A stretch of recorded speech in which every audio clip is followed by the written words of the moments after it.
Assalamu alaikum wa rahmatullahi wa barakatuh, mes chers frères et sœurs en islam. Que la paix, la miséricorde et la bénédiction d'Allah soient sur vous. Avant de commencer cette vidéo, n'oubliez pas de liker cette vidéo car cela nous donne beaucoup de force pour continuer à partager du contenu bénéfique. Et je vous invite à vous abonner à notre chaîne et d'activer la cloche de notification pour rester informé de nos prochaines publications sur la foi islamique. Chers frères et sœurs, aujourd'hui je veux vous informer les bienfaits de la solitude comme appel divin. Imaginez un moment où tout semble s'arrêter. Le tumulte du monde s'efface et un silence profond vous enveloppe. Ces instants de solitude, souvent perçus comme de simples coïncidences ou des périodes creuses, peuvent en réalité être bien plus. Dans la lumière de la foi, ils se révèlent comme une invitation subtile et puissante de votre Créateur, un appel à revenir à lui. Dans notre quotidien saturé de distractions, notifications incessantes, écrans lumineux et bruits omniprésents, la solitude agit comme une pause divine. Elle devient un sanctuaire, un espace sacré où l'âme peut enfin respirer. Ce n'est pas une absence mais une présence différente, celle de la proximité d'Allah. Le Coran nous rappelle avec douceur et invoque ton Seigneur en toi-même avec humilité et crainte. Sourate Al-A'raf 7:205. Lorsque le silence s'installe, il ouvre une porte vers l'introspection. Ce n'est pas seulement une fuite temporaire des responsabilités terrestres, mais une opportunité de renouer avec ce qui est essentiel. Ces moments de solitude peuvent devenir un miroir, reflétant la vérité de nos intentions et de notre cœur. Loin des distractions, Allah nous offre l'espace pour écouter sa voix, pour sentir sa présence et pour lui parler sincèrement. Pensez aux prophètes avant nous, isolés avant d'accomplir des missions grandioses. Le prophète Muhammad, paix et bénédiction sur lui, par exemple, trouvait refuge dans la grotte de Hira, loin des tumultes de la Mecque, où il recevait les premières révélations. Ce moment de solitude n'était pas un simple retrait physique, mais une transformation spirituelle profonde.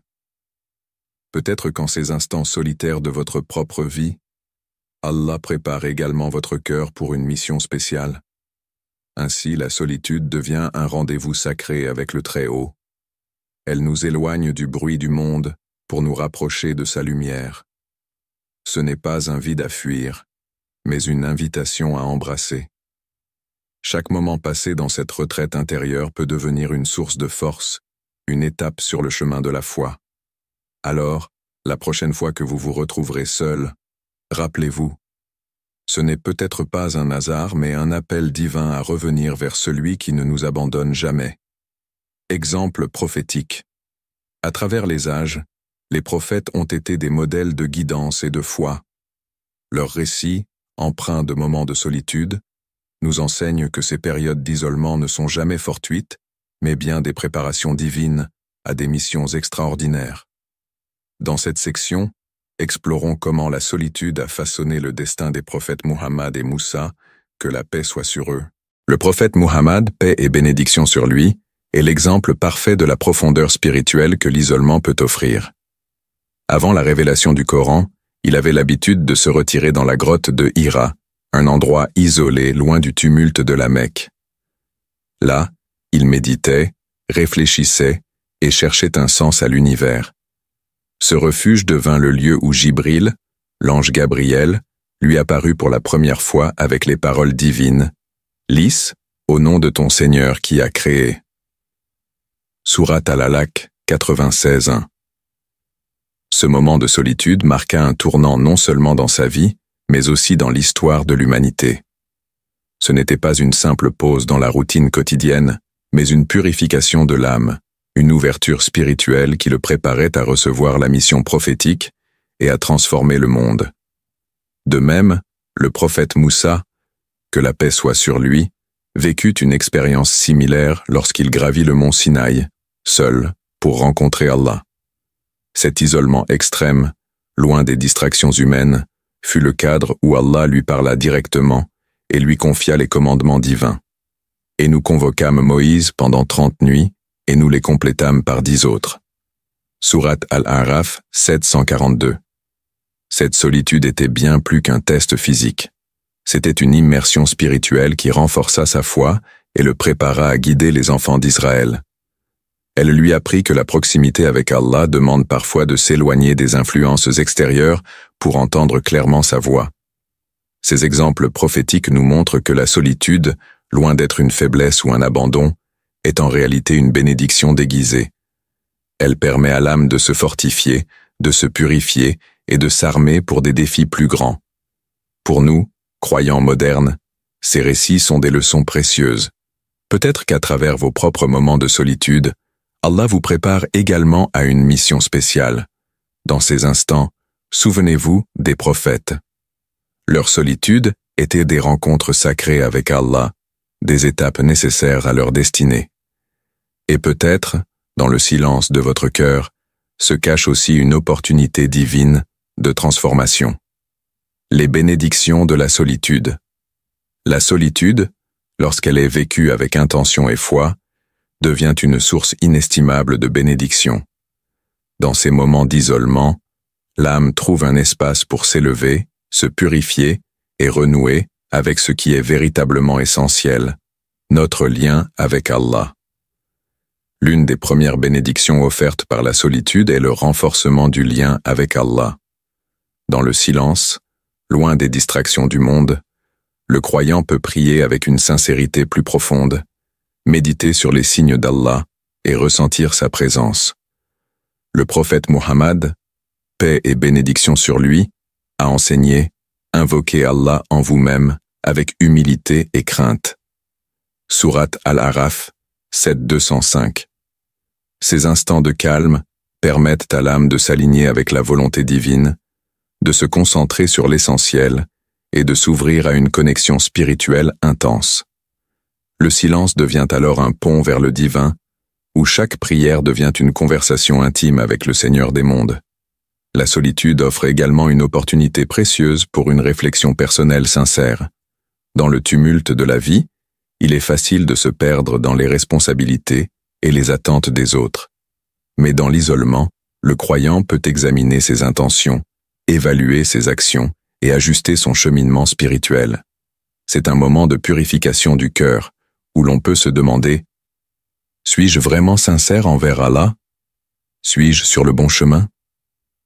Ce processus d'introspection permet d'éliminer les influences superficielles et de replacer notre vie sous la lumière des enseignements islamiques. Enfin, la solitude invite à la gratitude et au tawakkul, reliance envers Allah. Dans ces moments où l'on peut se sentir seul, il est essentiel de se rappeler que nous ne sommes jamais abandonnés. Allah est toujours proche, prêt à répondre à nos invocations. Ces instants d'isolement renforcent notre confiance en lui, en nous rappelant que toutes choses, bonnes ou difficiles, viennent de sa sagesse infinie. Le Coran nous guide ainsi. Et place ta confiance en Allah. Allah suffit comme protecteur. Sourate An-Nisa 4:81. Cette reliance, ce tawakkul, transforme la solitude en une période de renouveau spirituel. Loin d'être un vide à craindre, elle devient un espace sacré pour exprimer notre gratitude envers Allah pour tout ce qu'il nous accorde, même les défis. Ainsi, la solitude n'est pas une absence, mais une opportunité, une occasion de renforcer notre lien avec le Créateur, de purifier nos intentions et de trouver une sérénité que seule la proximité avec Allah peut offrir. Ces moments, bien utilisés, deviennent une lumière sur le chemin de la foi. Épreuves et récompenses dans la solitude. La solitude, bien qu'intimidante et parfois lourde à porter, est une épreuve que beaucoup de croyants traversent. Elle n'est jamais inutile ou vide de sens. Dans la perspective islamique, chaque moment de solitude est une opportunité de démontrer patience et foi, des qualités qui rapprochent de la miséricorde divine. Lorsque le croyant se retrouve seul, face à ses pensées, ses doutes ou ses craintes, il est tenté de se sentir abandonné ou insignifiant. Cependant, le Coran nous rappelle « Nous vous éprouverons certes par un peu de peur, de faim et de diminution de biens, de personnes et de fruits. » et annonce une bonne nouvelle aux endurants. Sourate Al-Baqarah 255. Ces moments difficiles ne sont pas un signe de rejet, mais un test divin, destiné à fortifier le cœur du croyant et à purifier son âme. Ils sont des occasions de prouver notre reliance totale, tawakkul, en Allah et notre capacité à persévérer malgré les épreuves. Les récompenses pour ceux qui endurent ces moments de solitude avec foi et patience sont immenses. Chaque larme versée dans le silence, chaque supplication prononcée dans l'obscurité est comptée par Allah. Le prophète Mohammed, paix et bénédiction sur lui, a dit « Les plus grandes récompenses viennent avec les plus grandes épreuves. Lorsque Allah aime une personne, il l'éprouve. » Sahih at-Tirmidhi. Ainsi, ces moments d'isolement, vécus avec endurance, deviennent une opportunité d'accumuler des bénédictions et des mérites pour l'au-delà. L'exemple de Bilal ibn Rabah, qu'Allah l'agrée, illustre parfaitement cette vérité. Isolé, torturé pour sa foi, il répétait inlassablement « Ahad, Ahad, l'unique, l'unique ». Ce cri, lancé dans une solitude forcée, témoigne de sa force spirituelle et de son tawakkul en Allah. En réponse, Allah a élevé son statut dans cette vie et dans l'au-delà, faisant de lui un symbole d'endurance pour la communauté musulmane. La solitude est donc bien plus qu'un simple isolement physique. Elle est une opportunité de se tourner entièrement vers Allah, d'élever sa patience et de démontrer une foi inébranlable. Et chaque moment d'endurance est largement récompensé. Allah promet, certes, Allah est avec les endurants. Sourate Al-Baqarah, 253. Dans ces instants, au lieu de céder au désespoir, rappelez-vous que vous êtes observés et aimés par celui qui ne délaisse jamais ses serviteurs. La solitude, bien que difficile, devient une étape précieuse où les croyants découvrent leur propre résilience, se rapprochent d'Allah et préparent leur cœur à recevoir ses récompenses éternelles. Exemple des compagnons. Les compagnons du prophète Muhammad, paix et bénédiction sur lui, sont des exemples éclatants de foi, de persévérance et de reliance totale envers Allah. Parmi eux, Bilal ibn Rabah, qu'Allah l'agrée, incarne la force spirituelle qui peut émerger des épreuves de solitude et d'isolement. Bilal était un esclave abyssin, soumis à des souffrances inhumaines pour sa foi.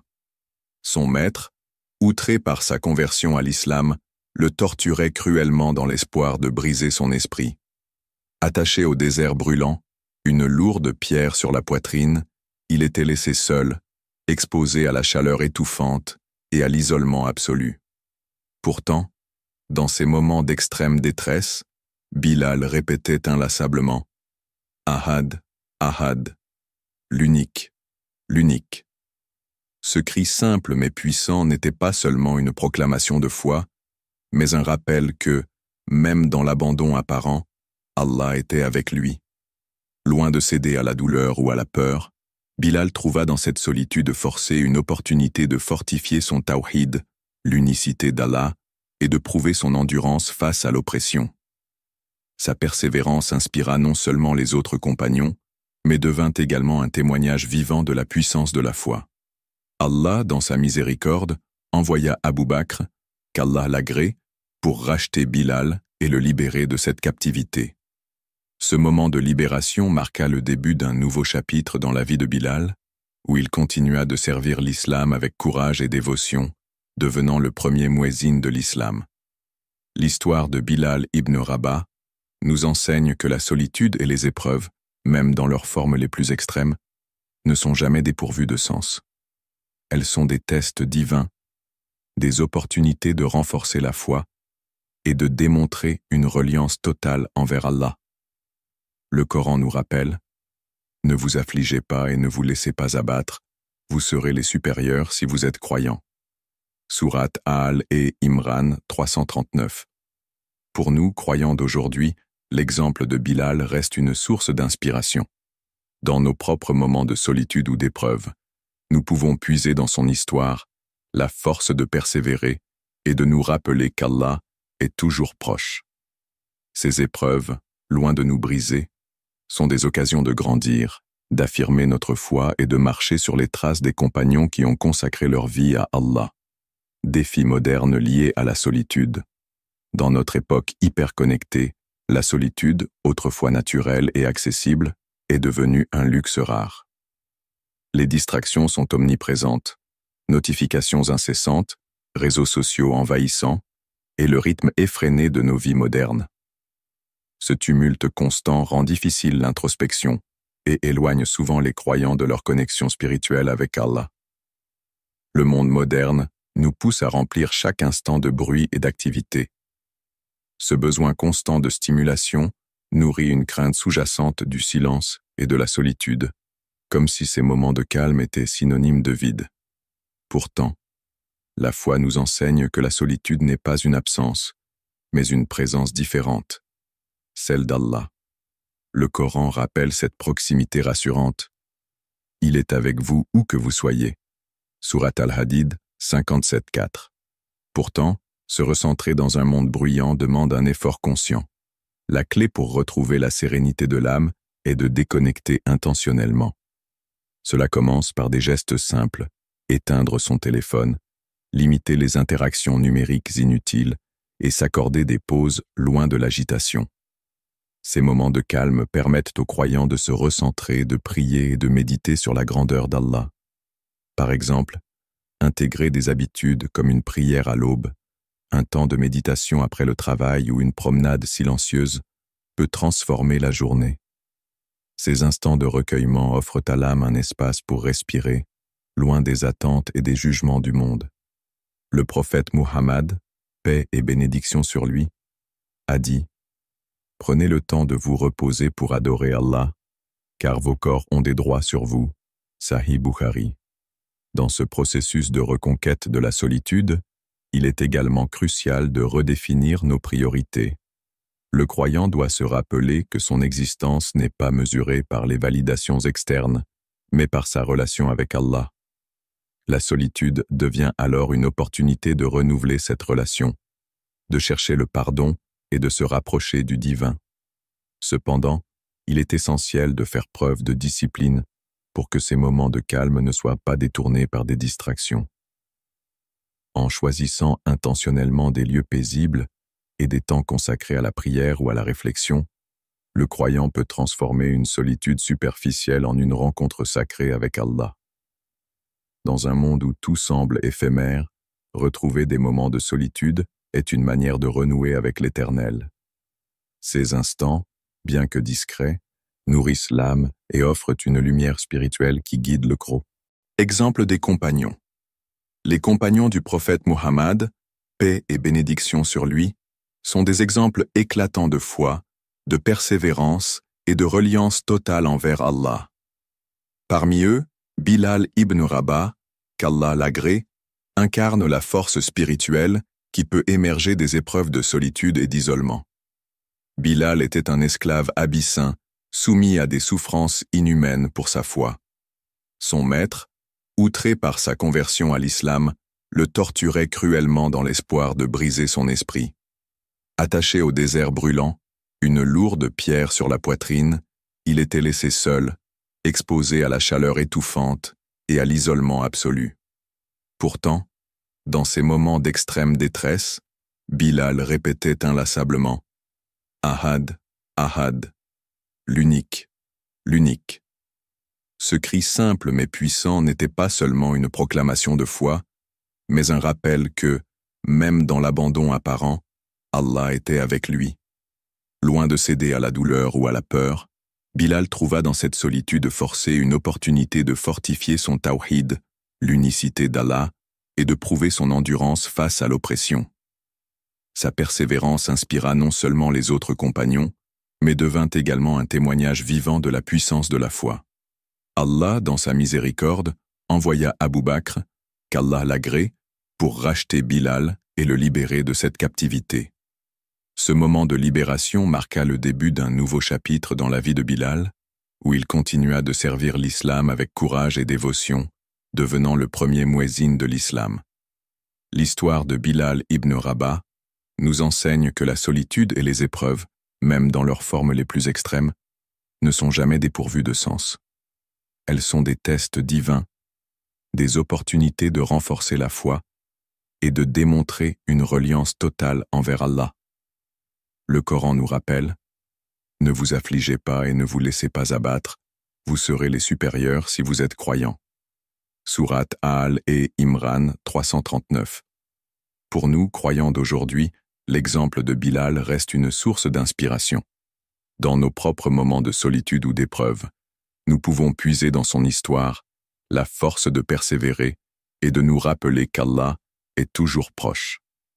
Ces épreuves, loin de nous briser, sont des occasions de grandir, d'affirmer notre foi et de marcher sur les traces des compagnons qui ont consacré leur vie à Allah. Défis modernes liés à la solitude. Dans notre époque hyper connectée, la solitude, autrefois naturelle et accessible, est devenue un luxe rare. Les distractions sont omniprésentes, notifications incessantes, réseaux sociaux envahissants, et le rythme effréné de nos vies modernes. Ce tumulte constant rend difficile l'introspection et éloigne souvent les croyants de leur connexion spirituelle avec Allah. Le monde moderne nous pousse à remplir chaque instant de bruit et d'activité. Ce besoin constant de stimulation nourrit une crainte sous-jacente du silence et de la solitude, comme si ces moments de calme étaient synonymes de vide. Pourtant, la foi nous enseigne que la solitude n'est pas une absence, mais une présence différente, celle d'Allah. Le Coran rappelle cette proximité rassurante.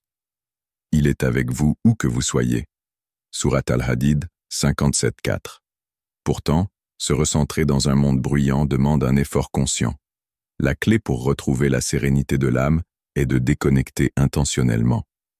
Cela commence par des gestes simples: éteindre son téléphone, limiter les interactions numériques inutiles et s'accorder des pauses loin de l'agitation.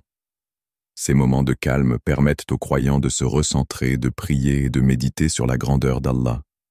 Par exemple, intégrer des habitudes comme une prière à l'aube, un temps de méditation après le travail ou une promenade silencieuse peut transformer la journée. Ces instants de recueillement offrent à l'âme un espace pour respirer, loin des attentes et des jugements du monde. Le prophète Muhammad, paix et bénédiction sur lui, a dit: « Prenez le temps de vous reposer pour adorer Allah, car vos corps ont des droits sur vous. » Sahih Bukhari. Dans ce processus de reconquête de la solitude, il est également crucial de redéfinir nos priorités. Le croyant doit se rappeler que son existence n'est pas mesurée par les validations externes, mais par sa relation avec Allah. La solitude devient alors une opportunité de renouveler cette relation, de chercher le pardon et de se rapprocher du divin. Cependant, il est essentiel de faire preuve de discipline pour que ces moments de calme ne soient pas détournés par des distractions. En choisissant intentionnellement des lieux paisibles et des temps consacrés à la prière ou à la réflexion, le croyant peut transformer une solitude superficielle en une rencontre sacrée avec Allah. Dans un monde où tout semble éphémère, retrouver des moments de solitude est une manière de renouer avec l'Éternel. Ces instants, bien que discrets, nourrissent l'âme et offrent une lumière spirituelle qui guide le croyant à travers les défis de la vie moderne. Solitude comme opportunité de guérison. La solitude, souvent perçue comme un fardeau ou un isolement, peut être une opportunité précieuse de guérison intérieure. Dans ces instants de calme, le croyant trouve un refuge spirituel, un espace pour se reconnecter à Allah, apaiser ses blessures émotionnelles et renforcer sa foi. Lorsque le tumulte de la vie s'atténue, les émotions enfouies émergent, offrant une chance unique de les examiner à la lumière de la foi. Ces moments de recul permettent de reconnaître les douleurs, les doutes ou les regrets que l'agitation quotidienne masque souvent. Mais loin de rester seul face à ces émotions, le croyant peut s'en remettre à Allah, qui est toujours proche. Le Coran nous invite avec douceur: « Invoquez-moi, et je vous répondrai. » Sourate Ghafir 40-60. Dans la solitude, lever les mains en supplication devient une pratique libératrice. Les prières prononcées dans ces moments d'intimité avec Allah prennent une dimension particulière. Elles ne sont pas seulement des demandes, mais des dialogues sincères, où l'âme exprime ses blessures et trouve un réconfort divin. Chaque invocation, chaque larme devient une offrande qui apaise le cœur et renforce la reliance, tawakkul, envers le Créateur. La solitude bien utilisée devient également un espace pour raviver la foi. Dans le silence, les signes d'Allah deviennent plus clairs. La beauté de la nature, les bénédictions souvent négligées et la présence apaisante du divin. Ce processus ne fait pas disparaître les douleurs, mais il leur donne un sens. Chaque épreuve devient une étape sur le chemin du rapprochement avec Allah, comme le rappelle le prophète Muhammad, paix et bénédiction sur lui. Jamais une affliction n'atteint un musulman sans qu'Allah n'en expie ses péchés, même pour une piqûre d'épine. Sahih Bukhari. Ces moments de solitude offrent également une lumière divine qui illumine les zones d'ombre de l'âme. Ils permettent aux croyants de se purifier, de se pardonner à lui-même et d'accueillir le pardon d'Allah. C'est une transformation douce mais profonde, où les blessures émotionnelles deviennent des cicatrices de résilience et de foi renforcées. Ainsi, la solitude n'est pas un vide, mais un espace empli de potentiel. Lorsqu'elle est bien accueillie, elle devient un sanctuaire spirituel, où le croyant peut guérir, se fortifier et découvrir la lumière d'Allah. Ces instants précieux transforment non seulement le cœur, mais ouvrent une porte vers une vie de foi plus profonde et de sérénité intérieure. Rôle de la solitude dans la mission spirituelle, réflexion sur sa mission et ses objectifs donnés par Allah. Exemple de savants qui utilisaient la solitude pour se rapprocher de la foi. Appel final. Embrasser la solitude comme un cadeau divin pour croître spirituellement. Se rappeler d'Allah dans ces moments pour retrouver la paix intérieure. Chers frères et sœurs en islam, n'oubliez pas encore de liker cette vidéo. Qu'Allah vous bénisse.